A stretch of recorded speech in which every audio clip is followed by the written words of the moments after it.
Hello viewers, hope you all are fine and having some great fun. In this video, you are going to learn how to sum a column in Excel. So there are three ways by which you can sum a column in Excel. The first method to calculate sum of a column in Excel is click in the cell where you want to get the total and go in auto sum. Here you can see the auto sum button, double click on it and you can see here the total is shown. So this is first method. Second method is select all the values of the column of which you want to get the sum.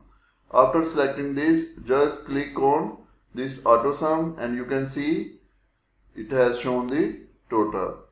And the third method to calculate sum of a column is click on the cell where you want to get the total, then press plus and select the first value, again plus, select second value, plus third value, and so on, plus and select all values.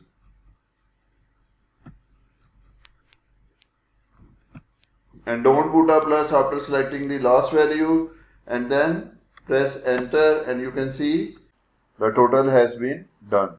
So this is how you can sum a column in Excel. In the end, please like and share this video and subscribe our channel. Thank you.